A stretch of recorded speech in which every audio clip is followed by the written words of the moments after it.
Hola, hola, bienvenidos y llegamos al día sábado 31 de julio, último día de este mes 7 y estamos aquí en nuestro programa número 212 de esto que llamamos Lee conmigo la Biblia. Mucho frío en estos días, el invierno se está queriendo despedir con todo aparentemente aquí por América del Sur y al norte, más precisamente de nuestro país, en la República Argentina, en la provincia de Corrientes.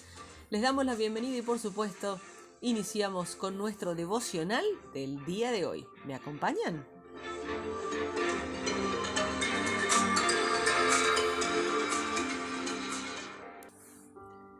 Y nuestro devocional se titula ¿Cómo evitar las discusiones, afrontar las disputas y dejar de pelear? Un excelente título para este día sábado. El referendo de hace poco tiempo sobre la permanencia de Gran Bretaña en la Unión Europea dio como resultado una votación dividida en un 52% a favor de salir y en un 48% a favor de permanecer. La campaña fue ácida. La nación se dividió y los principales partidos políticos cayeron rápidamente en luchas interinas y en división. Este es un ejemplo de lo que vemos en todo el mundo. Cada actualización de noticias parece incluir historias de divisiones, disputas y peleas. Cuando el pecado entró en el mundo, comenzaron las discusiones, las disputas y las peleas. Adán culpó a Eva. Caín asesinó a su hermano. Y desde entonces, la historia del mundo ha sido una historia de conflictos de todo tipo. Cuando la gente se aleja de Dios, comienza a pelear entre sí. Vemos el desmoronamiento de las relaciones en todos los contextos: matrimonios rotos, hogares rotos, relaciones rotas en el trabajo, guerras civiles y guerra entre naciones. Lamentablemente, la Iglesia no es inmune. Desde el principio ha habido discusiones, disputas y peleas. ¿Cómo debemos afrontar el conflicto? Proverbios capítulo 18 y 19 nos enseña evita las discusiones. El libro de Proverbios está lleno de consejos prácticos acerca de cómo evitar las discusiones. Escucha a ambas partes. Este es el consejo número 1. Por lo general hay dos partes en una discusión y siempre vale la pena escuchar ambas opiniones. El derecho de réplica es importante. Tiene un lugar vital en cualquier sistema jurídico. El primero que habla en la corte parece tener razón hasta que comienza el interrogatorio. Lo segundo, pide ayuda al Espíritu Santo. Necesitamos la guía de Dios, especialmente cuando enfrentamos litigios. En el Antiguo Testamento, el echar suertes era una manera de resolver disputas. Sin embargo, con el derramamiento del Espíritu Santo hay mejores maneras de recibir la guía de Dios sobre las disputas. Podemos ver alguna de estas pistas en 1 Corintios capítulo 6, versos 1 al 6. Lo tercero, evita ofensas innecesarias. Haz todo lo posible por evitar ofender a tus hermanos y hermanas. Mas resiste el hermano ofendido que una ciudad amurallada, dice Proverbio 18, verso 19. Las disputas serias crean barreras entre amigos. Estas paredes son fáciles de levantar y extremadamente difíciles de derrumbar. Y por último, escoge tus palabras con cuidado. Tus palabras pueden ser una fuerza que da vida o traen gran satisfacción o sanan y, por supuesto, agrandan la división. Las palabras sabias satisfacen, igual que una buena comida. Las palabras acertadas traen satisfacción. Sin embargo, las palabras también pueden ser una fuerza destructiva. Como dice la traducción de la Biblia de Message, las palabras matan, las palabras dan vida, ellas son veneno o fruta. Usted elige. Puedes hacer muchísimo bien o un gran daño con lo que dices. Y el quinto consejo es: elige tus compañías cuidadosamente. El escritor subraya: quien haya esposa, haya la felicidad. Muestra de su favor que le ha dado el Señor. Evidentemente, Es una experiencia interesante que obviamente la sabiduría y el asesoramiento para la mediación que una esposa o un esposo suelen dar a sus cónyuges es muy importante para evitar problemas en distintas áreas. Con frecuencia un buen esposo o esposa pueden ser pacificadores. Lo que necesitamos son amigos muy cercanos. Estemos casados o no, la segunda parte de este proverbio nos recuerda que mientras los amigos van y vienen, hay amigos más fieles que un hermano. Estos son los tipos de amigos que necesitamos en nuestras vidas. En definitiva, por supuesto, Jesús es el amigo más fiel que cualquier hermano o hermana. Romanos capítulo 14 nos habla sobre afronta las disputas. Este pasaje es muy relevante para algunas de las disputas que están ocurriendo en la iglesia global en este momento. Qué bueno sería y que habría sido si la iglesia en los últimos 2000 años hubiera seguido las instrucciones de Pablo, como lo escribe John Stott. El propósito de Pablo en estos versículos era permitir que los cristianos de mentalidad conservadora, principalmente los judíos, y cristianos de mentalidad liberal, principalmente los gentiles, convivieran amistosamente en comunión cristiana. Hay ciertos asuntos sobre los cuales Pablo estaba dispuesto a pelear hasta la muerte. La verdad del Evangelio, que Cristo murió por nosotros, la vida, la muerte y la resurrección de Jesús, y el señorío de Cristo. Estos son los ejemplos de lo que no es negociable. Pero hay otras cosas que no eran así de importantes. Para evitar discusiones, como dice el verso 1, son áreas secundarias y Pablo nos da varios ejemplos, como el vegetarianismo o pensar que un día es más sagrado que otro. Hoy en día algunos cristianos se abstienen de beber alcohol y otros no lo hacen. Algunos cristianos son pacifistas y otros no lo son. Hay muchos de otros asuntos discutibles en los que los cristianos terminan divididos de forma apasionada. ¿Cómo afrontamos estas disputas? Lo primero y más importante es respeta a aquellos que tienen un diferente punto de vista al tuyo. Pablo escribe, reciba la palabra que significa respete a aquel que es débil en la fe. Bienvenidos con los brazos abiertos a los creyentes que no ven las cosas de la forma en la que tú ves. Eventualmente todos vamos a terminar arrodillados, uno al lado del otro, en el lugar del juicio frente a Dios, en la traducción de la Biblia de Message, en el versículo 10. Lo segundo, no juzgues rápidamente. No se sobresalte cada vez que ellos hagan o digan algo con lo que no esté de acuerdo. Y prosigue, ¿quién eres tú para juzgar a los siervos de otro? Tú, entonces, que juzgas a tu hermano, en las palabras de la versión Amplified Bible o Biblia amplificada, entonces no critiquemos, culpemos y juzguemos más. Debemos permitir que la gente tenga opiniones diferentes a la nuestra sin juzgarlas por ello. Este es el corazón del asunto en este pasaje. Pablo nos exhorta 3 veces a que no debemos juzgarnos los unos a los otros. También nos invita a no menospreciar a los demás. No debemos menospreciar, dice el verso 3, a aquellos que tienen opiniones diferentes a la nuestra.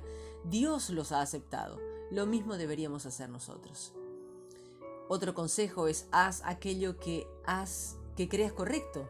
En todos aquellos asuntos secundarios, cada uno debe estar firme en su propia opinión. Cada uno esté convencido en su propia mente. Si comes carne, da gracias a Dios por la costilla. Si eres vegetariano, y da gracias a Dios por el brócoli. El hecho es de que podamos estar de acuerdo en no estar de acuerdo con todos los asuntos que no son relevantes. Procuremos hacer cuidadosamente lo que creemos correcto en cada situación. Otro consejo es presume lo mejor acerca de las motivaciones de los demás. El que le da importancia especial a cierto día lo hace para el Señor. El que come todo, para el Señor come, y lo demuestra dándole gracias a Dios. Y el que no come, para el Señor se abstiene, y también da gracias a Dios. Démosle a los demás el beneficio de la duda y asumamos que están tratando de hacer lo que es correcto ante los ojos de Dios. Otro consejo es ser sensible acerca de la conciencia de los demás. Pablo escribe, propónganse ustedes no hacer nada que sea causa de que su hermano tropiece o que ponga en peligro su fe. Por ejemplo, si alguien considera que el alcohol es malo, sería insensible beber alcohol delante de ellos. No queremos causarles angustias. Otro consejo es ayuda y alienta a otros. Así que aceptemos usar toda nuestra energía para llevarnos bien. Ayudemos a otros con palabras alentadoras. No los carguemos por encontrar fallos. Otro consejo es actúa siempre con amor. Si tu hermano se angustia por causa de lo que comes, ya no te comportas con amor. Así que sé sensible y cortés. Más vale no comer ni carne, ni beber vino, ni hacer nada que haga caer a tu hermano, como dice el verso 21. Los asuntos discutibles son importantes, pero no tan importantes como aquello que nos une a todos. Porque el reino de Dios no es cuestión de comidas o bebidas, sino de justicia, paz y alegría en el Espíritu Santo. Esto es lo que realmente importa. No caigamos en la trampa de arguir sobre los asuntos discutibles que dividen a la iglesia y desaniman a aquellos que están fuera de ella. Sigue las palabras del escritor medieval Rupertus Meldenius. Él decía, en lo esencial, unidad, y en lo no esencial, libertad. En todo, amor. Iniciamos nuestra lectura en el libro de Proverbios, capítulo 18, versos 17 al 24. El primero que habla siempre parece tener la razón, hasta que llega alguien que lo cuestiona. Echar suertes entre dos poderosos pone fin a la contienda y decide el asunto. Restaurar la amistad de un viejo amigo ofendido es más difícil que conquistar una ciudad amurallada. Los pleitos alejan las amistades como si fueran las rejas de las puertas de un palacio. Tu forma de hablar te alimentará, lo que digas te saciará. Lo que uno habla determina la vida y la muerte. Que se atengan a las consecuencias los que no miden sus palabras. Encontrar una buena esposa es encontrar el bien, pues eso muestra que el Señor está contento contigo. El pobre habla con humildad, el rico responde con arrogancia. Si pasa bien compartiendo con sus amigos, y un verdadero amigo es mejor que un hermano. Proverbios capítulo 19 versos 1 y 2. Es mejor ser pobre y honesto que bruto y estafador. No es bueno ser ignorante. El que se apresura a hacer algo se equivoca. Romanos capítulo 14 versos 1 al 18. Reciban bien en su grupo a los que tienen dudas y no dejen que esas dudas sean motivo de discusiones entre ustedes. Unos creen que se pueden comer toda clase de alimentos, pero otros, que tienen dudas, creen que solamente pueden comer verduras. El que coma toda clase de alimentos no debe quejarse o creerse mejor que aquel que no come de todo. El que no come de todo no debe criticar al que come toda clase de alimentos, pues Dios lo aceptó así. Si tú no puedes juzgar al siervo de otro, solo el propio amo puede aceptar o condenar a su siervo. Y será aceptado porque el Señor es capaz de hacer que su siervo sea aceptado. Otro caso, unos piensan que un día es más importante que otro y que hay quienes piensan que todos los días son iguales. En cada uno debe decidir por sí mismo. El que le da más importancia a un día que a otro, lo hace para agradar al Señor. El que come todos los alimentos lo hace para agradar al Señor, pues le da gracias. El que no come de todo, lo hace también para el Señor y le da gracias. Todos vivimos para el Señor y ninguno vive o muere para sí mismo. Si vivimos, para el Señor vivimos, y si morimos, para el Señor morimos. Así que, vivos o muertos, pertenecemos al Señor. Cristo murió y resucitó por esta razón, para ser Señor de vivos y muertos. Entonces, ¿por qué juzgas a tu hermano? ¿O por qué te crees mejor que tu hermano? Dios es nuestro juez y todo tendremos que presentarnos ante Él. Como está escrito, el Señor dice, prometo por mi vida que todos se arrodillarán delante de mí y todos reconocerán a Dios. Así que cada uno de nosotros tendrá que rendirle cuentas a Dios. Por eso, dejemos de criticarnos unos a otros. Mejor tratemos de no hacer nada que pueda perjudicar la fe de nuestro hermano o llevarlo a cometer pecados. Como creyente en el Señor Jesús, estoy seguro de que ningún alimento en sí está prohibido. Pero si alguien cree que hay alimentos prohibidos, entonces estarán prohibidos para él. Si lo que comes le hace daño a la fe de tu hermano, entonces ya no actúas por amor. Cristo murió por esa persona, así que no permitas que lo que tú comes destruya tu fe. No den pues lugar a que se diga que el bien que hacen es malo. El reino de Dios, lo importante no es lo que comamos o bebamos, sino vivir con justicia, buscar la paz y la felicidad que trae el Espíritu Santo. El que sirva a Cristo de esta manera agrada a Dios y será estimado por todos. Primera de Crónicas, capítulo 9. Así, todos los israelitas quedaron registrados en las listas familiares e inscritos en el libro de los reyes de Israel. El pueblo de Judá fue llevado prisionero a Babilonia por ser infiel a Dios.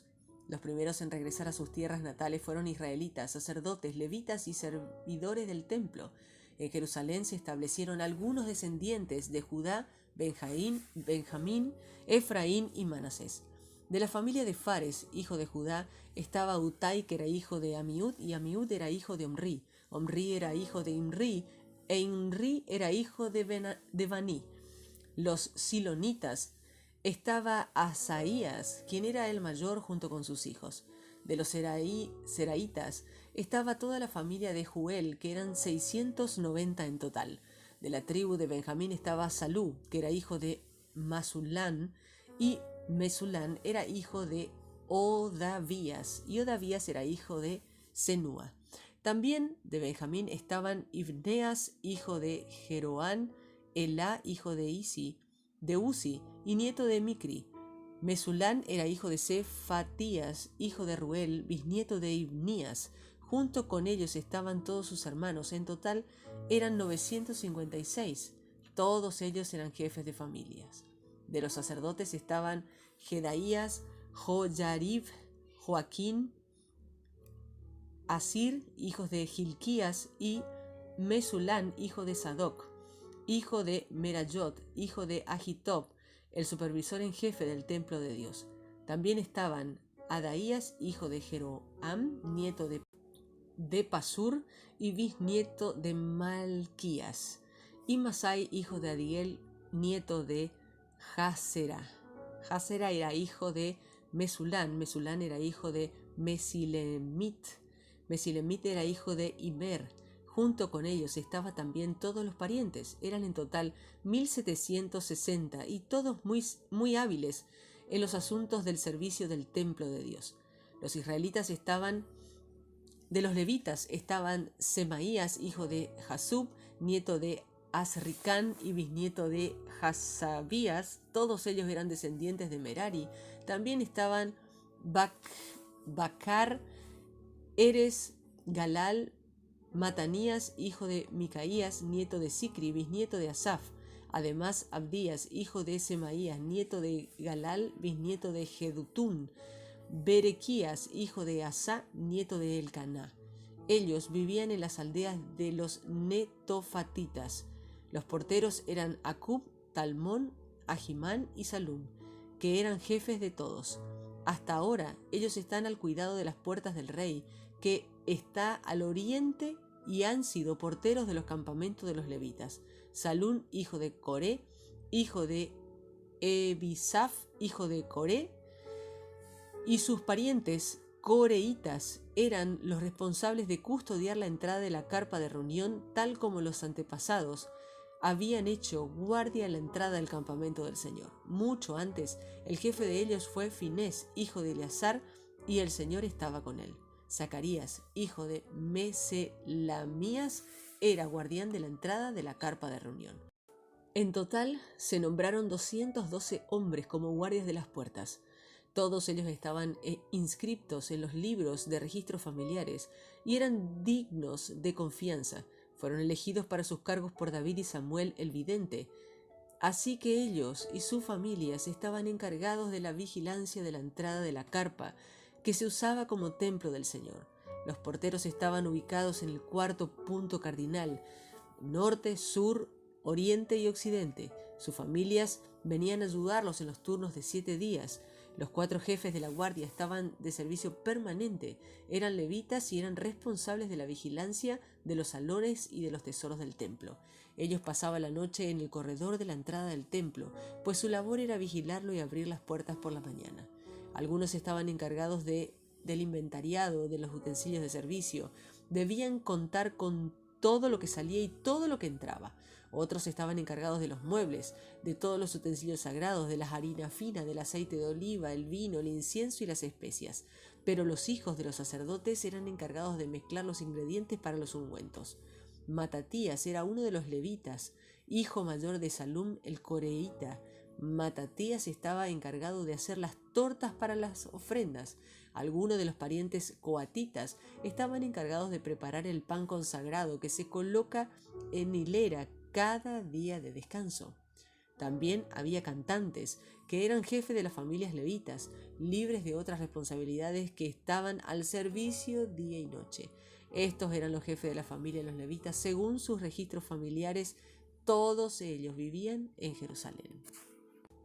Jehiel fundó y vivió en Gabaón. Su esposa se llamaba Macá, su hijo mayor fue Abdón, y luego tuvieron a Sur, Quis, Baal, Ner, Nadab, Gedor, Ahío y Zacarías y Miclot. Miclot fue papá de Simán. Ellos vivían cerca de sus hermanos en Jerusalén. Ner fue papá de Quis. Quis fue papá de Saúl. Saúl fue papá de Jonatán, Malquisúa, Abinadab y Esbaal. El hijo de Jonatán fue Meribal, y Meribal fue papá de Micaías. Los hijos de Micaías fueron Pitón, Melec, Terea y Acaz. Acaz fue papá de Jará. Jará fue papá de Elemet, Asmavet y Simri. Simri fue papá de Mosá. Mosá fue papá de Biná. Biná fue papá de Refaías. Refaías fue papá de Elisá. Elisá fue papá de Asel. Asel tuvo 6 hijos que se llamaban Asricam, Bocrú, Ismael, Searías, Abdías y Hanán. Primera de Crónicas, capítulo 10. Los filisteos pelearon contra Israel y los israelitas salieron huyendo. Muchos israelitas murieron en el monte de Gilboa. Entonces los filisteos se dedicaron a perseguir a Saúl y a sus hijos, logrando matar a Jonatán y a Abinadab y a Malquesúa. La batalla se puso cada vez peor para Saúl, y los arqueros lo alcanzaron a herir con sus flechas. Entonces Saúl le dijo a su escudero: «Toma la espada y mátame para que esos paganos no vengan a hacer burla de mí». Pero el escudero de Saúl tuvo miedo y se negó a matarlo. Así que Saúl tomó su propia espada y se mató él mismo. Al ver que Saúl estaba muerto, su escudero se atravesó con su propia espada y murió también. Saúl murió junto a sus 3 hijos y toda su dinastía. Al ver que el ejército huía y que Saúl y sus hijos habían muerto, los israelitas que vivían en el valle abandonaron sus ciudades y también huyeron.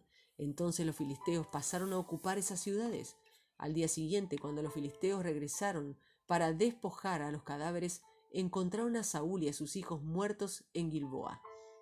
A Saúl le quitaron todo lo que tenía, agarraron su cabeza, armas, y enviaron mensajeros para que esparcieran la noticia a los filisteos y a todos los templos de sus ídolos.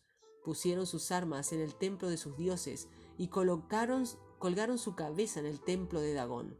Cuando todos los de Jabes de Galaad se enteraron de lo que los filisteos habían hecho, los soldados de Jabes recuperaron los cuerpos de Saúl y sus hijos y los llevaron a Jabes. Allí los enterraron bajo un roble y ayunaron durante 7 días. Saúl murió porque fue infiel al Señor. No obedeció los mandamientos del Señor. Saúl incluso consultó a un médium para que lo guiara, en lugar de pedir ayuda al Señor. Entonces el Señor le quitó la vida y le entregó el reino a David, hijo de Isaí. Así finalizamos nuestra lectura del día de hoy y te invito a compartir esta oración.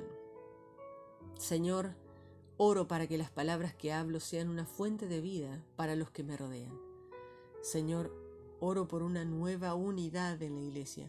Ayúdanos a concentrarnos hoy y cada día en aquello que realmente es el reino de Dios, la justicia, la paz y la alegría en el Espíritu Santo. Amén.